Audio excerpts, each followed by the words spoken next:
Welcome to Retrobot, the YouTube channel where we feed a friendly space robot a diet of pure nostalgia. I'm Clay, and this is part 7 of our 7-part series all about Warbotron. Yes, it's Warbotron, the third-party combiner toy inspired by Transformers Bruticus, the Transformers team that, or the Transformers combiner that is formed by the Combaticons. So, this is the video that you have probably been waiting for if you've been following this series. In this video, we are going to focus entirely on Warbotron himself as a combined form and give you the goods, the bads, and everything in between. So let's dive right in. First of all, you can see that in his combined form, he looks great.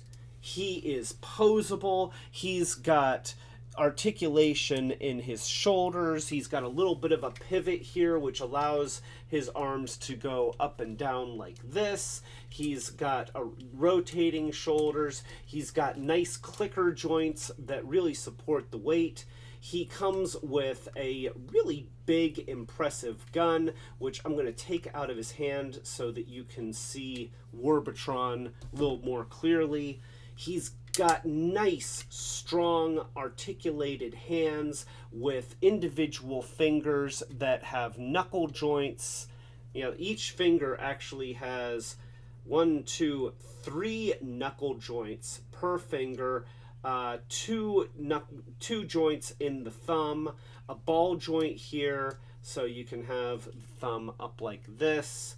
Yeah, you can have him do rude gestures, but we're not going to show that on this channel because this channel is sort of PG-13, I guess.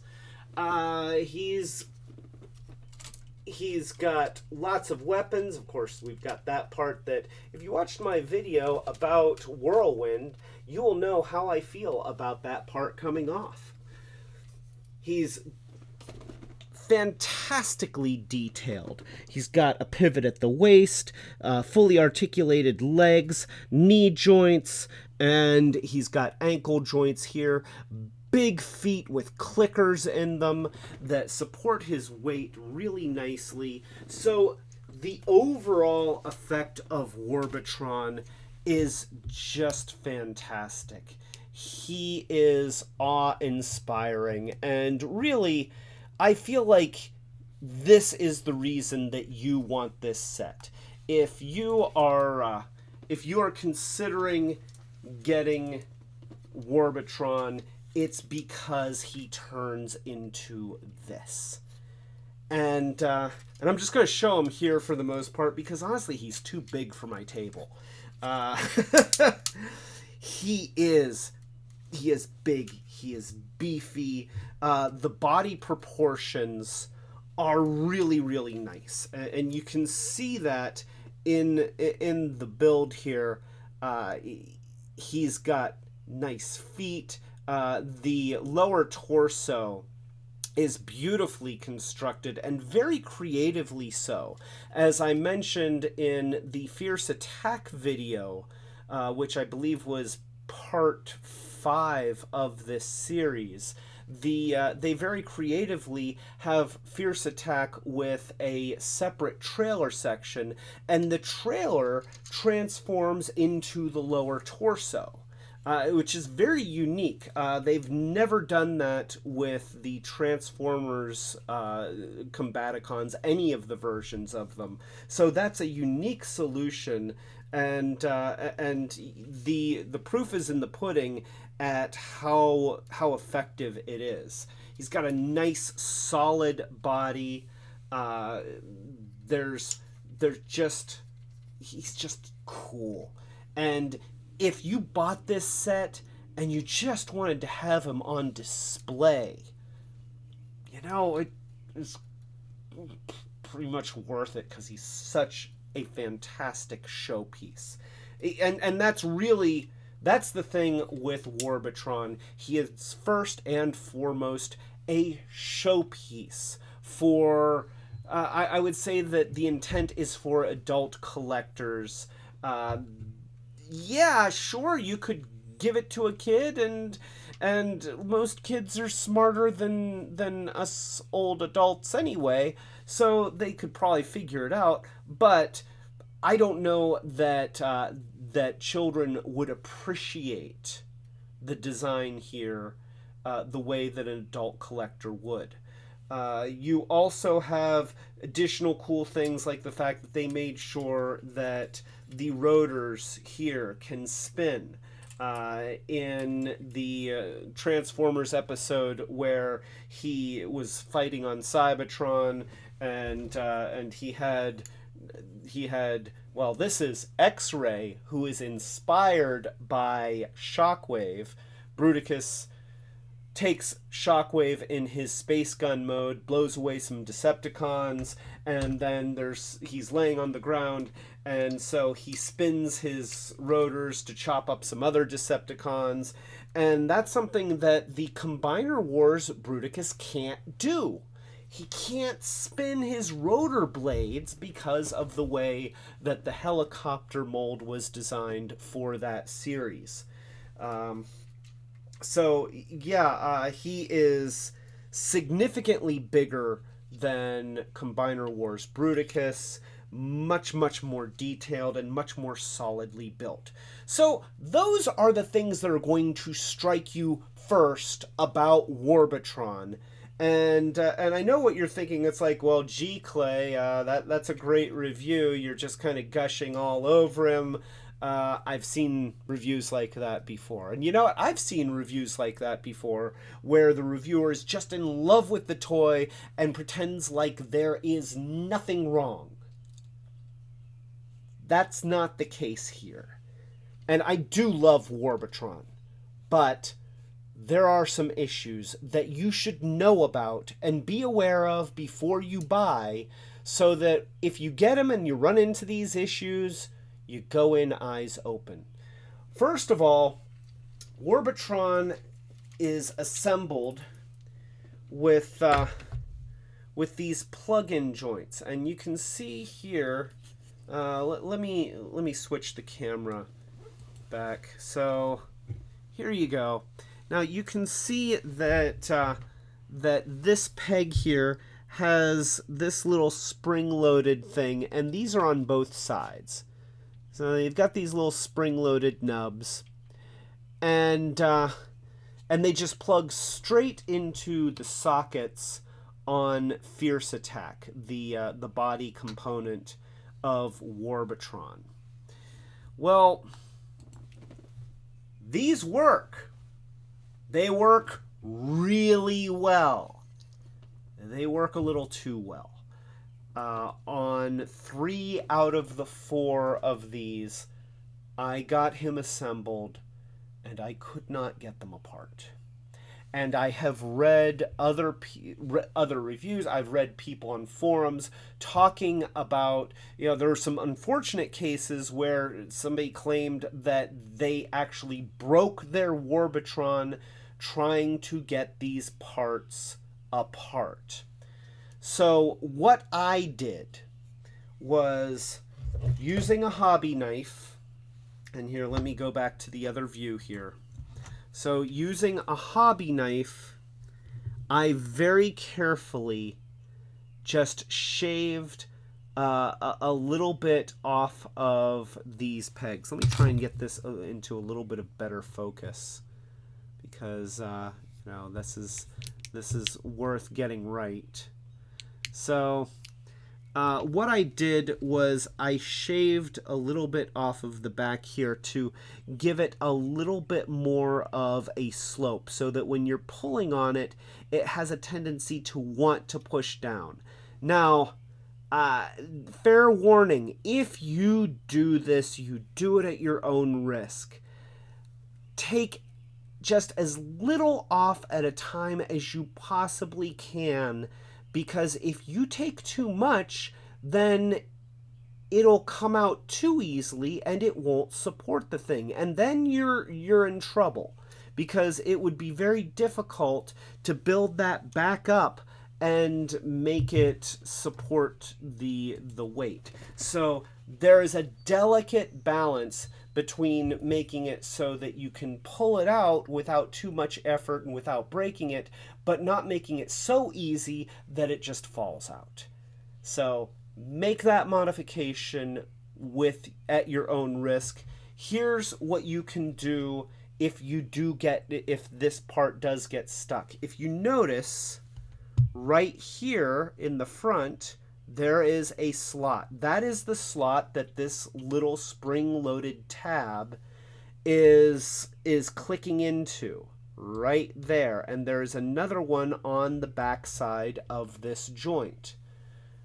You can pull out a little bit, and using either a screwdriver or even a hobby knife very carefully, you can press in these spring-loaded tabs while pulling out, and get them to kind of come in, and then get them both pushed out and release it without breaking the toy. So if it gets stuck, that's the way to get it unstuck. Don't just keep pulling and pulling. You can break it that way. So yeah, both arms are that way. You can see in the back, or if I turn him around, you can see that there's another one of these things. So yeah, you just push in there, and that should help you to get these things apart. Now, that being said, especially on my Swindle, well, not Swindle, it's Sly something. I have it over here. Sly Strike. So the guy who's inspired by Swindle. My Sly Strike was really stuck. And even after pressing in that tab, it was still, the peg was really, really tight. And it took me a lot of work to get it apart safely. I did get it apart. I ended up doing a little bit of sanding on that peg that goes into that socket, and that helped a lot. And that's one of the biggest things that I can say is a problem with Warbotron, is that when I put them together the first time, getting them apart was frustrating. I was afraid I was going to break him. Don't get frustrated. Be patient. Take your time. In the case of Sly Strike, I actually ended up not only just pressing in this tab, but also getting a straight screwdriver. I had to grow about 3 or 4 more hands in order to do it, but I pressed in the tab. I had a straight screwdriver in there, and I was using it it was a wide blade straight screwdriver, and I was just twisting it between these two surfaces, these two edges right here, to try and even between here and here, to try to push those pieces apart without you just don't want to grab and pull. I know ideally it should come apart with a medium amount of force and just come apart. But unfortunately, out of the box, that's not the way mine was. If you get one and it doesn't have that issue, that's awesome. And I applaud you, and I really hope that my experience is the exception, not the rule. But because I did see other people online complaining about that issue, then I wanted to address it in this video so that you don't break your new and expensive and awesome toy. The other thing that I encountered with Warbotron is that these guns, you see that they've got these pegs here and here, there and there. Those two. They go into these holes here. Well, what I've found is, at least out of the box, I would put them on and they would fall off. All the time. You just touch them a little bit and they fall off. What I did was I added a little bit of super glue to each of these pegs and let it dry completely. Like, I let it dry overnight, because you do not want to put these together with partially dried super glue, because it's amazing how when you don't want super glue to bond forever, it will. And if you super glue these parts together, you are not going to get them apart without breaking it. So don't. If you do that mod, once again, do it at your own risk. Make sure that the glue is dry before you test fit. Now, what I found was that then it didn't want to go in at all because I had put a little bit too much. But at that point, you can go in with a little bit of sandpaper or a fine file, and you can just slowly and patiently work down the amount of glue on these pegs until it's just right to give it enough friction to securely hold but not permanently bond. And people who have watched this channel during some of my other kit bash videos will remember that another thing that you can do is you can put baking soda on the super glue, and that will cause it to kick. Don't breathe it. That's bad. You'll feel like you've got the flu if you breathe baking soda. Don't breathe the fumes on the super glue, but that does kick it. So if you have any doubts as to whether it's dry after you've let it sit for a long time, you could always hit it with just a little bit of baking soda just to make sure that you catalyze any residue that might be left. So that's the other thing that was a big issue with Warbotron. So those are some of the quality issues that I found with Warbotron, and nothing that ruins him, but certainly stuff that I could see. Like, if I had broken my Warbotron, I would be really, really unhappy. And I would be and especially if I weren't already a maker type guy that likes to kit bash stuff and is not afraid to fix stuff. But I understand that a lot of people who love vintage toys and stuff, they aren't necessarily makers. They aren't necessarily do-it-yourselfers. They want to buy something, and especially if you pay a premium price for a high-end third-party transforming robot toy like Warbotron, you just want it to work. You don't want to deal with issues. And that's the thing that you have to be careful of, because the other thing with third-party stuff is that the designs are oftentimes brilliant, and the execution is just mind-boggling. And you look at this guy, and he's so amazingly cool, but these are usually very small companies. I imagine people that are enthusiastic and literally love what they're doing and the subject matter that they're working in, and they're realizing a dream here, but they don't necessarily have the resources and the lengthy wealth of experience to be able to, for example, make a joint that snaps together that can hold this really heavy toy. I mean, my arm's getting sore just holding this thing. And so have it strong enough to hold all of these heavy parts, but still be able to separate easily. That's a hard thing to get right. And especially when you're having injection molded parts made, parts change after they cure.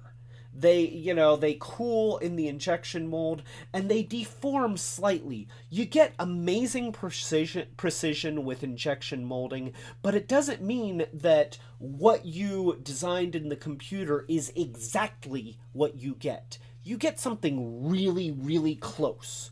And usually it's close enough to work depending on your tolerances, but it's never exactly the same. And that's what engineering is all about. Not getting something to be exactly right, but getting it within tolerance.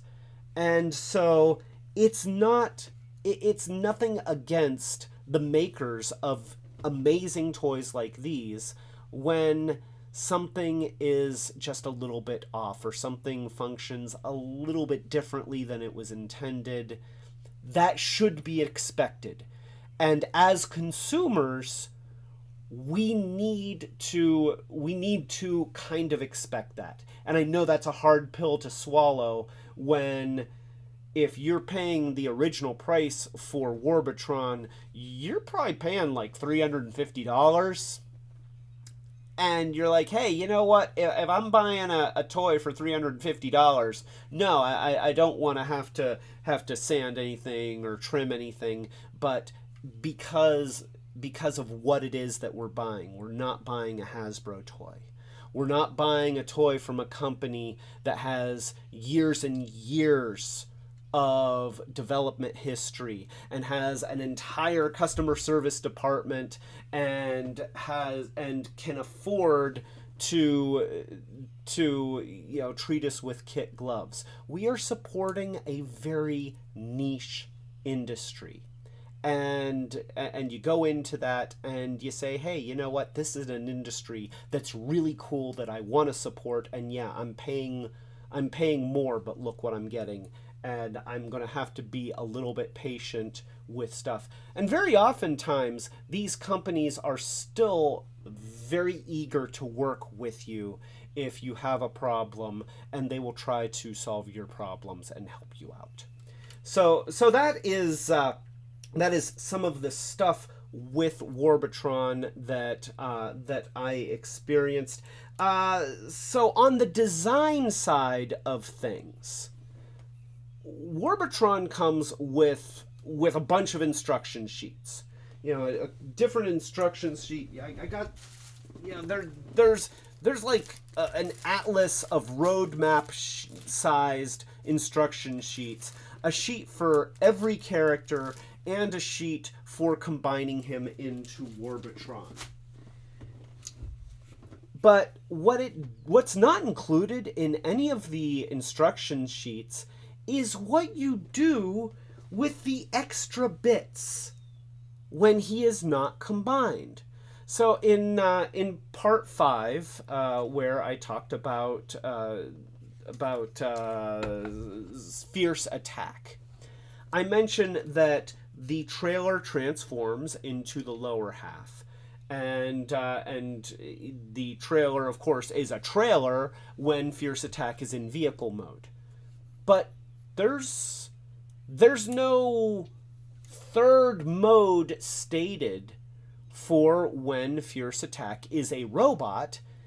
It's obvious. It obviously doesn't do any good to transform it into a pelvis and just have it laying around being like, look, I'm a Warbotron pelvis. Be afraid. It doesn't seem to combine with fierce attack in robot mode. There's no instructions on what to do with it at all. Likewise, there's no instructions on what to do with these combiner feet. There's no instructions on what to do with the combiner hands. There's no instructions on what to do with this gun.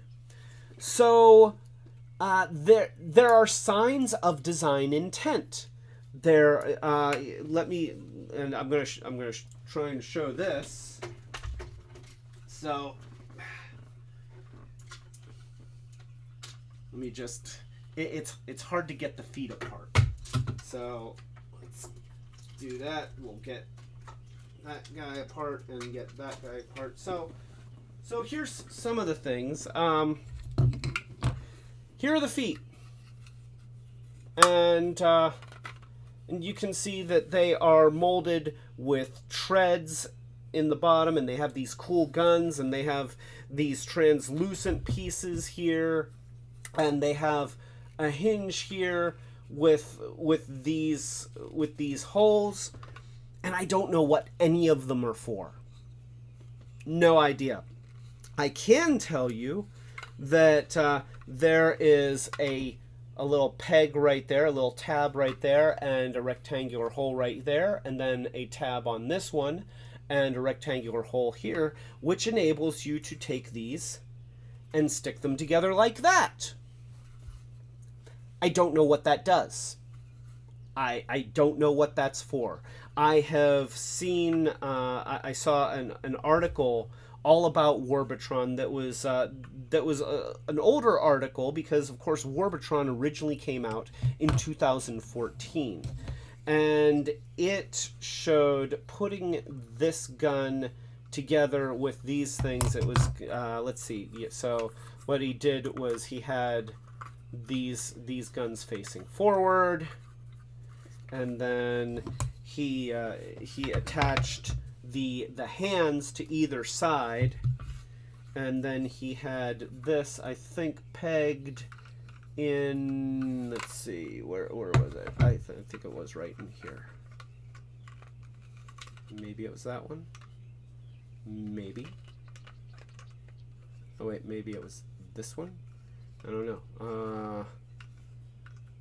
There's a place. There's a place where he had some things held together, but he had somehow put this together to sort of makeshift an anti-aircraft cannon, but it's not obvious. There's there's no slot here or hole that very definitively just holds this handle in between these things. Another thing that I discovered, and I showed this during the Fierce Attack video, is that there is a socket here which is very obviously designed to take one of those clicker joints, but it doesn't fit any of the limbs. What it does fit, however, let's just pull this apart. I almost hate to pull it apart, but I'm going to do it. So what it does fit is one of these. So you can take one of these and do that. Again, I don't know why. As I showed in the Fierce Attack video, you could perhaps use that to say, okay, now this is towing the trailer. That's possible. But you can't stick both of these in there at the same time, and there are no other connectors like these that I've found anywhere else on the set. So you can have fun trying to figure out what to do with the extra bits, but if you're expecting to find out what you're supposed to do, nobody's going to tell you. We could maybe, if you have ideas, put them in the comments, because I've come up with some of my own stuff, and it's been kind of fun playing with the parts, but at the same time, it's not obvious. So that's another issue with Warbotron, and since it did come out in 2014, and I still have not found any definitive instructions. I'm guessing that we're not going to get any definitive instructions. You just have to accept, okay, there's a lot of combiner bits that I don't know what to do with, and just own it. Just own it and say, all right, gonna have fun with it. I'm gonna make it my own. and that's what we're doing. Notice that I am not showing you the process of transforming every character from their vehicle mode into the combined form. If you want, I will do that video, but it's going to be a long and not necessarily an interesting video. Like I said, I'm happy to do it. I'm just not doing it because I'm assuming that you don't care. If you want that video, then you just go ahead and put into the comments, hey Clay, this is all well and good, but I want to see how each part of him transforms and combines together, and I will very happily shoot that video, and then you'll see how Warbotron goes together. At this point, I'm just trying to get the feet back on. And the feet do attach securely. They have the hands and feet are all designed with these kinds of a socket. However, the 2 feet sockets are specific to the characters that they attach to, which is something that's also unique about Warbotron. Swindle has to go here, because this foot doesn't fit on Swindle, and this one has the ankle joint that pivots this way. So they have made these limbs position specific. At least the arms have to be arms. They could probably swap back and forth. The legs have to be legs, but Swindle has to be here, and, well, not Swindle. Once again, it's Sly Strike. Sly Strike stays here, and Loud Heavy, what's his name? Nope, that's not it. Oh, Heavy Noisy. Oh gosh, in the first part of this video, I reviewed Heavy Noisy, and I thought he was called Heavy Noise, and I said the wrong name throughout the entire video, and I have to say that Heavy Noisy is a terrible name. Oh, the reason why this isn't going on is because I have these guns facing forward. Yeah, I have to have the guns in the back, so we'll do that, and then it should go together a lot easier. I know you can't see what I'm doing. Warbotron's big. He's just very big, and it's work manipulating him. So let's get his legs there. All right, so we got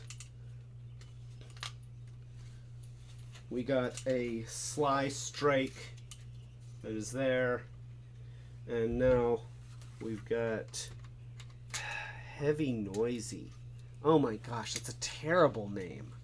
I mean, Monica doesn't really like the name Sly Strike, but she didn't realize that the tank's name is Heavy Noisy. That's awful. I'm sorry, but that's original GoBots style naming there. They might as well have called him Tan K. It's like, oh gosh, it's so bad. But I understand that really you get this guy because he looks like, that other guy. And when you get him, you're going to end up calling these guys by the other guy's names. But I've been trying to be very careful to give them the proper Warbotron names because they do have them. So yeah, those are the issues. I will say that one thing that the Combiner Wars Bruticus did really well is they changed the way that combiner pegs work. They have them slide in and lock rather than being a push in with a spring-loaded catch. It's a solution that makes sense, and it's a big fat peg that has a lot of surface area, so you can have a good strong spring.